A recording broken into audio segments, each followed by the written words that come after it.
Assalamualaikum warahmatullahi wabarakatuh, and welcome to our very first translation skills meeting. I'm Raja Imran Zarif, Biraji Skanda, and I will be the moderator for the meeting today. Can you guys introduce yourself first? Okay, Assalamualaikum. My name is Muhammad Nasmi Muhammad Nasir. So I will be talking about how the wrong use of the terminology creates a marketing disaster.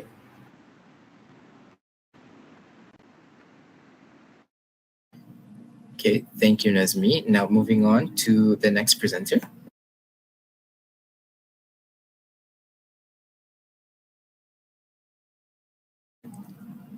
Introduce yourself first, please. The next presenter, which is Shazvina.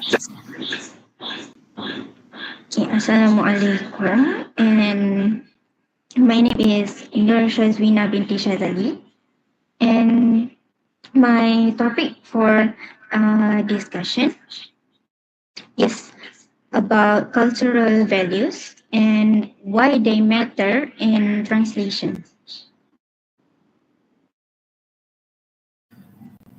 All right, thank you, Shazvina. Now moving on to the next presenter, which is Diana. Can you introduce yourself first, please?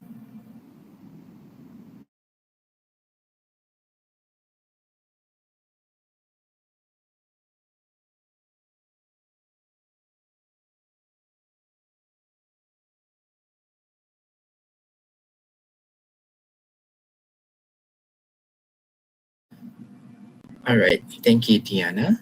And next, moving on to Melissa. Can you introduce yourself first, please? Thank you. Assalamualaikum. My name is Nur Melissa Shaira binti Shairan. For my topic for today's discussion is about the role of terminology in reflecting cultural values in translation.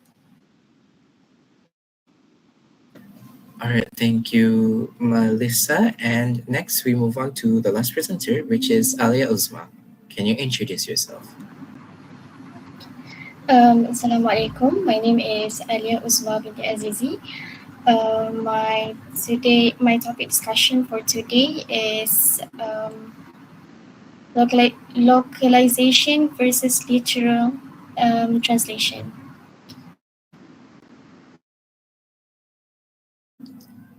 All right, thank you to the presenter.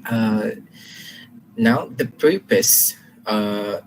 topic actually for our meeting is actually terminology and culture, explore the cultural aspects of terminology and how translation choices can reflect cultural values and norms. Now, the first one would be the agenda. Moving on to the agenda, the first agenda is the how cultural terminology turns into a marketing disaster, which is now Nazimi. And the next, moving on to the next topic, which is cultural values, why they matter in translation, which we move on to Shazvina.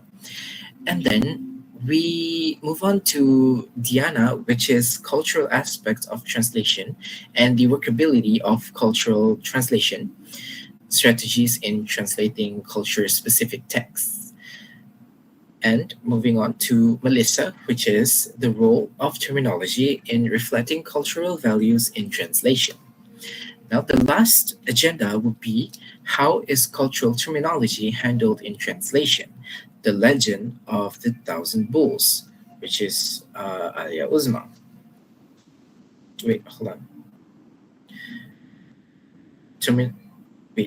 Sorry, that was the wrong one. Alia Uzma will be presenting terminology and culture, localization versus literal translation. So, without further ado, Nazimi, can you present your first topic regarding exploring the cultural aspects of terminology? That's the first topic that we are going to discuss. Nazimi, the stage is yours.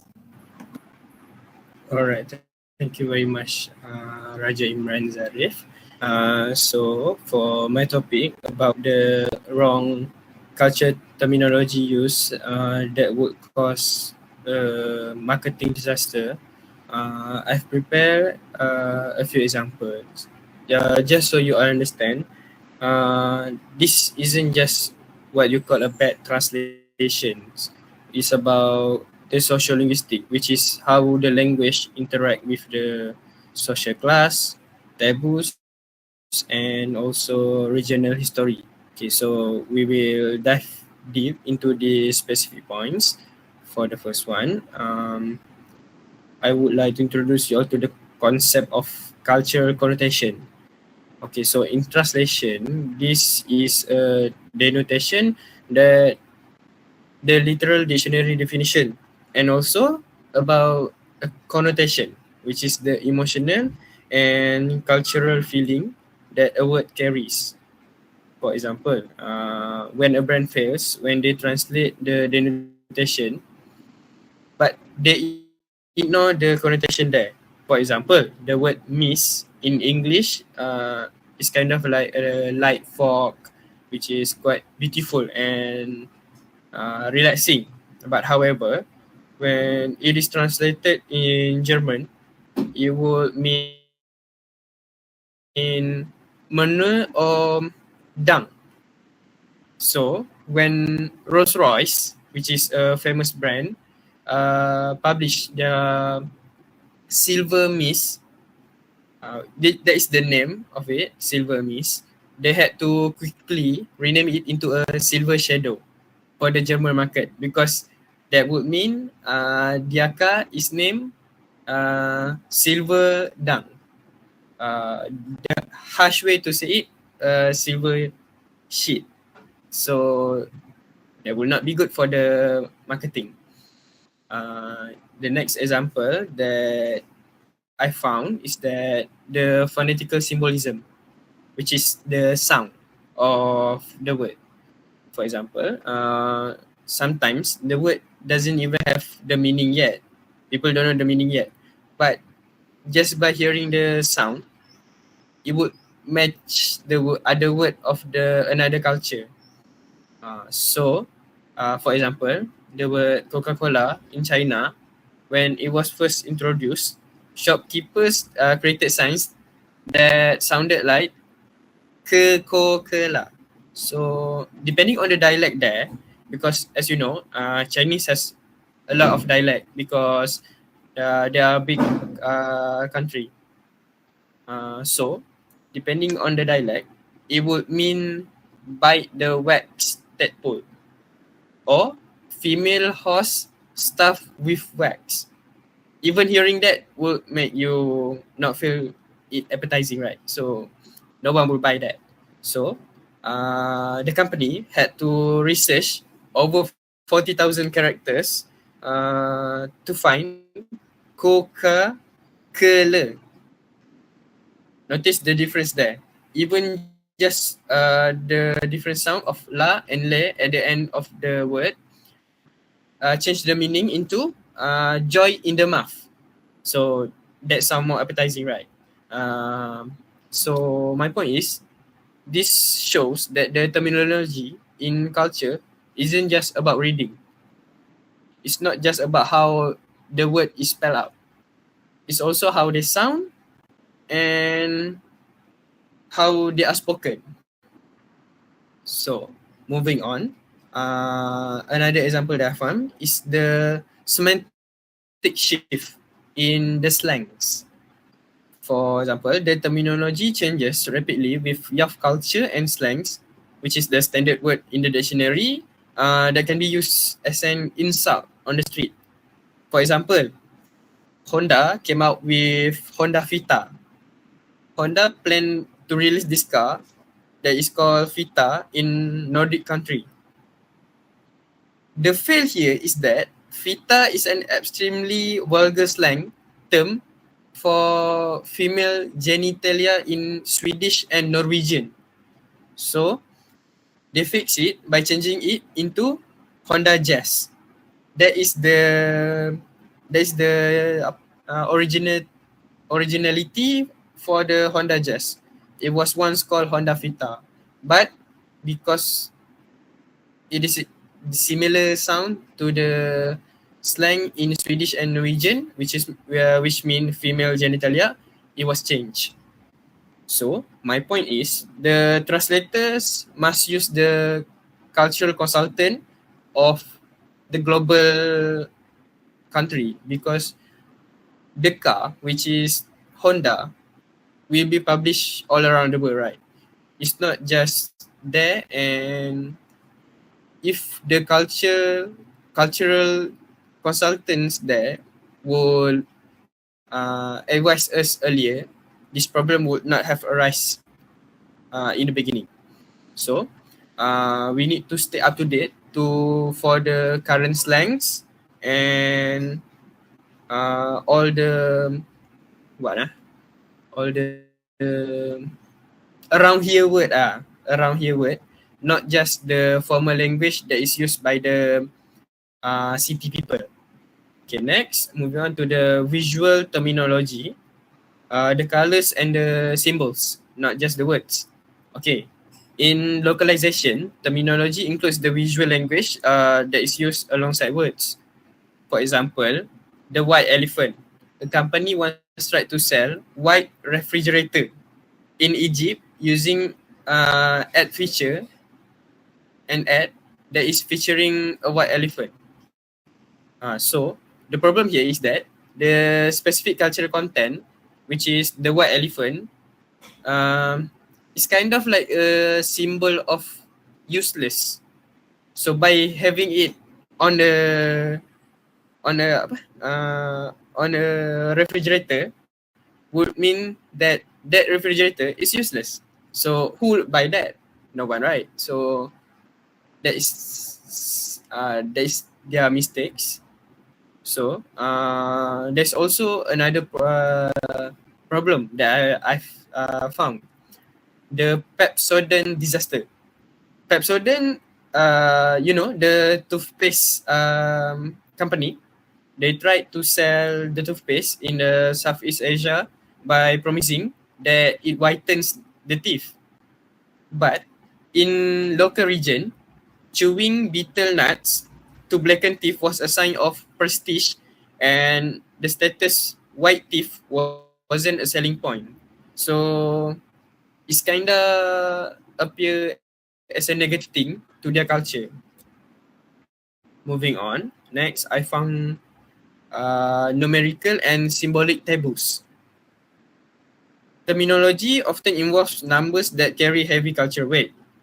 For example, tetraphobia, the number 4. There is, as you might be familiar, in China, the word 4 sounds similar to death. So the impact is the product series, for example, like Nokia 4X series, it start with the number 4.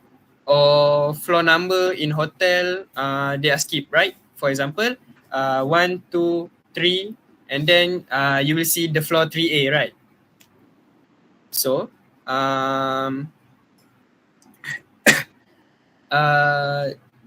if a translator doesn't flag this issue, the product will fail regardless of how good the text is, because different country have different cultural beliefs, and it will affect their marketing, which will create disasters on a further day. Or for example, the number 7 in the United States, which means lucky number 7, right? However, in parts of West Africa, it is a number associated with bad luck or ghosts. So that is the direct contra of US, right? So if you were to go to Africa, don't use the number 7 for lucky things, because there it means something bad. So that would be all the problems that I found. So I would like to ask question to you all. If you were translating, for example, a brand and a up and coming brand, a new brand, will you prioritize the original brand name or will you change it and keep it global safe? For example, it would not make a local culture problem in the further day. Okay, that's all from me.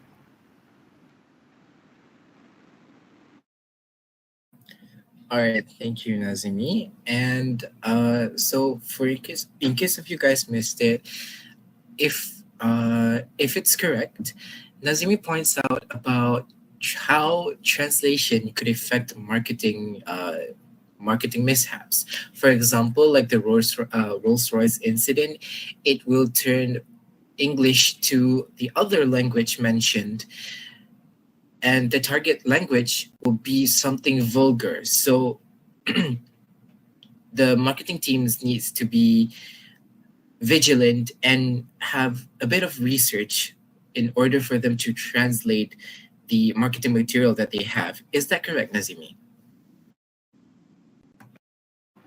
Yes, that's correct. All right. Thank you very much, Nazimi. Now, moving on to the next presenter, which is Shazwina, Cultural Values and Why They Matter in Translation. The stage is yours. Okay, in my point of view, language codifies shared cultural knowledge, which is conveyed in the form and meaning of words and terms.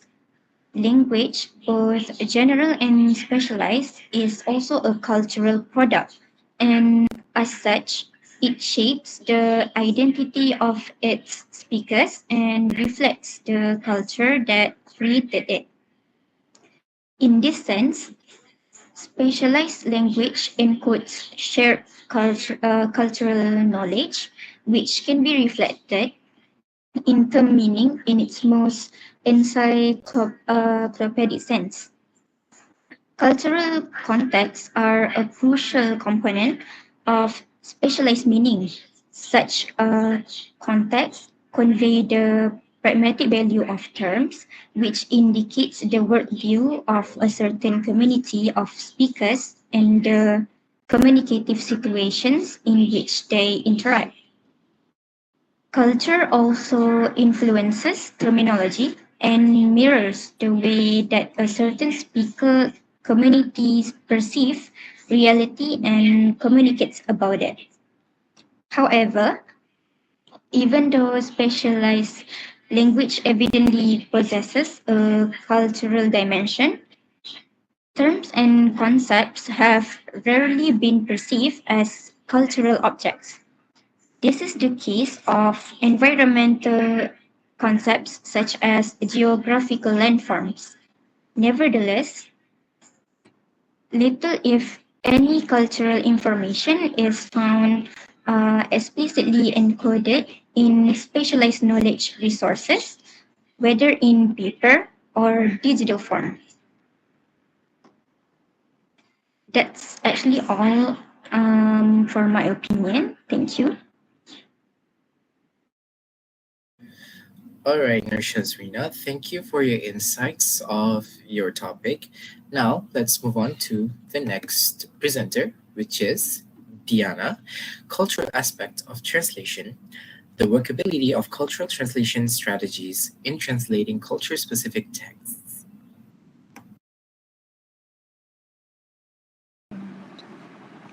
Thank you, Imran. Now I'm going to talk about the topic that I mentioned earlier. Okay, first of all, as we all know that culture is made up of shared values and beliefs. And this is directly connects to the terminology because words are influenced by these cultural elements. As we all know that terminology reflects on how a particular society thinks, behaves, and also understands the word. Second is the role of translation in intercultural communication. This is important because when terminology is translated, it will carry cultural meaning that need to be either preserved or adapted. This process it actually reflects on cultural values as translators needs to decide on how much the original culture should remain in translated term. Okay, the two things that I think translator need to consider is either they have to keep the original culture, or they need to match the terms with with their target audience. And I think that, in my opinion, the concept of this domestication and foreignization clearly demonstrate how translation reflects on cultural values. Domestication obviously adapts on terminology to fit the target audience or to to target their culture by showing a preference for clarity and familiarity. In contrast, foreignization preserves the original cultural element by reflecting a value of authenticity and also respect for the source of the culture itself. And in my opinion also, that I think translators have to realize that it is quite difficult for them to translate the original culture or to match the target audience by showing the culture and the belief and so on. And as we all know that even a small differences in terms can cause misunderstanding between your cultures, belief, or as even a social group of people. And for example, we have words by nasi lemak, which is a traditional food as we Malaysian. So in terms of nasi lemak, translator need to consider either they want to translate it into a coconut rice or to remain it as nasi lemak. That is also we need to consider, because they have to match their target audience, who is their target audience at the first place. And also, as we all know, our culture is Silat, which is either translator have to consider they want to translate it into martial arts or stay remain as Silat. That is also one of the concerns they have to consider for themselves and also the target audience, because as they want to translate the words, they also want the target audience to understand the meaning of the word itself by stay remain as a culture, as they want to make sure that the culture itself is remain known to other social groups or people or to other cultures. I think that's all for me. Thank you.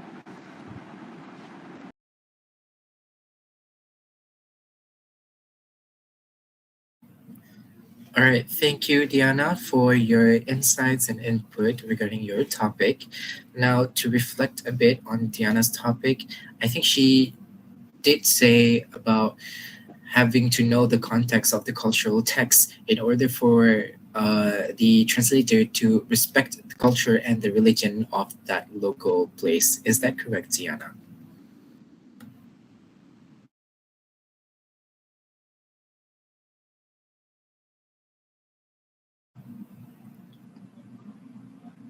Diana, is that correct?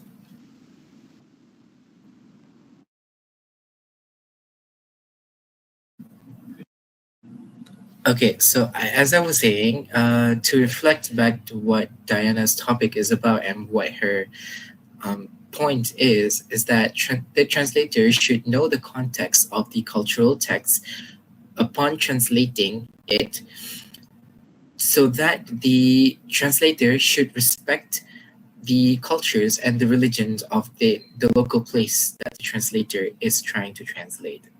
Is that correct? All right, thank you so much for your input. Now, moving on, after Diana is Melissa with the role of terminology in reflecting cultural values in translation. The stage is yours. Thank you, Imran. So, um, To contribute to our objective regarding the importance of terminology in translation quality, I want to explore how terms are more than just vocabulary. They are actually the carriers of a culture's soul. Based on my research of Malay culture, translation choices act as a bridge for our values, specifically regarding social hierarchy, communal bonds, and emotional dignity. One of the most significant cultural aspects of Malay terminology is the emphasis on etiquette, or we call it as adab. This is one of the most evident in our complex system of pronouns. While English uses a universal I, Malay offers a spectrum like saya, aku, and patik. Each signals a specific power dynamic. If a translator simply uses I for the royal term patik, the literal meaning is there, but the cultural norm of hierarchy is erased. To maintain translation quality, one must choose to compensate with titles like Your Highness or Your Majesty. This shows that a good translation isn't just about the word, it's about preserving the social status of the speaker. Furthermore, we must look at how terminology reflects our collectivist values, particularly the concept of silaturahim. In Malaysia, we use kinship terms like pakcik or abang for strangers as a sign of warmth and respect. Here, the translator faces a dilemma.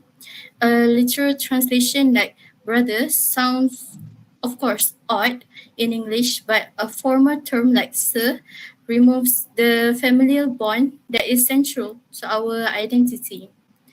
The choice made by the translator reflects whether they prioritize making the text sound natural in English or keeping the warmth of Malay culture alive. That's all for me. All right, thank you, Melissa. And now to reflect back on Melissa's point, so she said that the translator should know their limits and to reflect the culture values of that one local place upon translating the text itself. For example, like the royal language of Malay and the respective language of Malay when you call someone elderly your auntie or uncle, pachi or machi. So is that correct, Melissa? Yes, it is. All right, thank you so much for your input regarding your topic. Now, the last topic of our explore the cultural aspects of terminology is Alia Uzma with the topic of terminology and culture, localization versus literal translation. The stage is yours.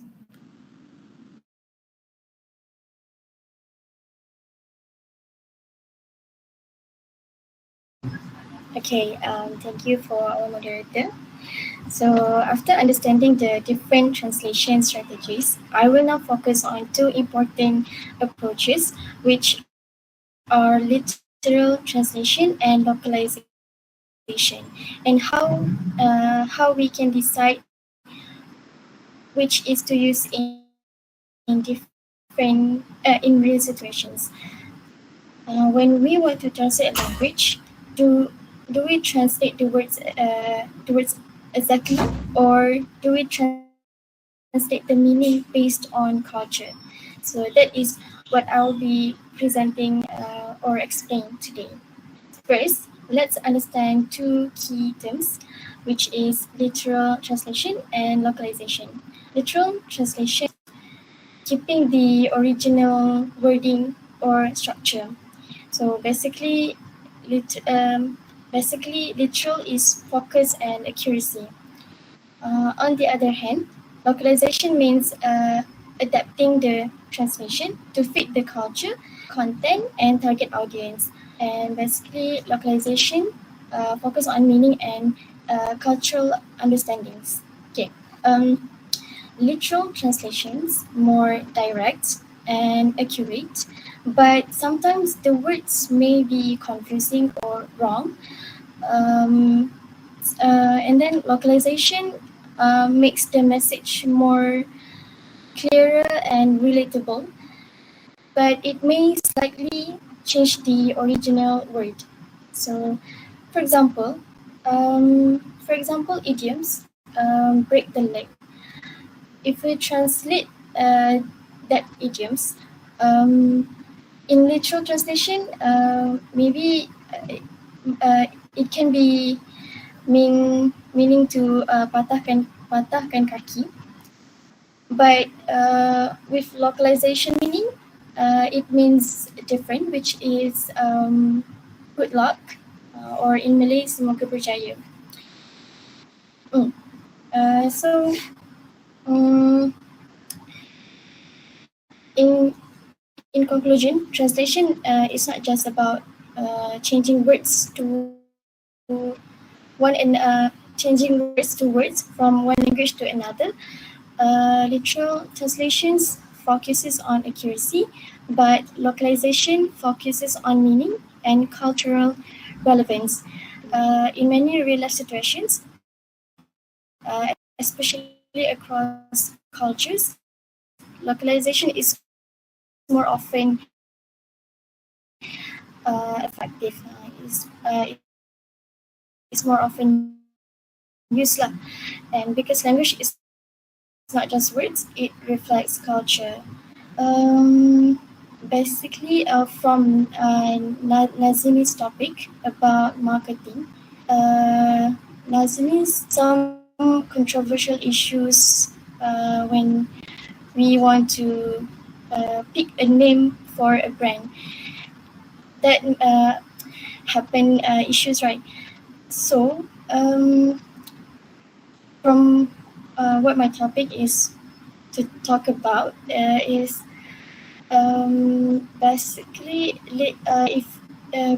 if we want to use, no, I'm sorry. I mean, for literal translation, we use when we in science writing or text, technical text, but for marketing, social media, and moreover, we use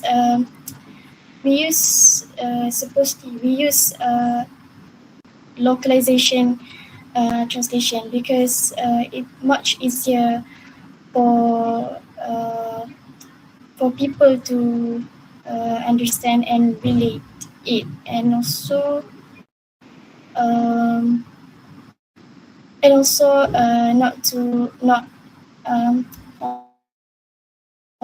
also when we use localization translation, we didn't have to involve with global issue.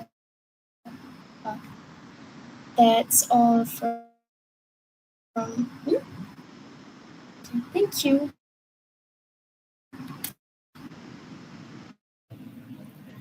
All right, thank you, Alia Uzma. And to reflect back on Alia Uzma's points, is that translators should choose localization instead of literal translation because it's more relatable and it's more connecting to the locals itself. Is that correct, Uzma?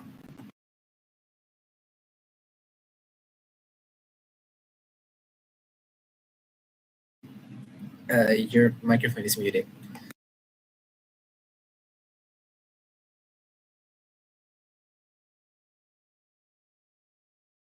Yes, it is.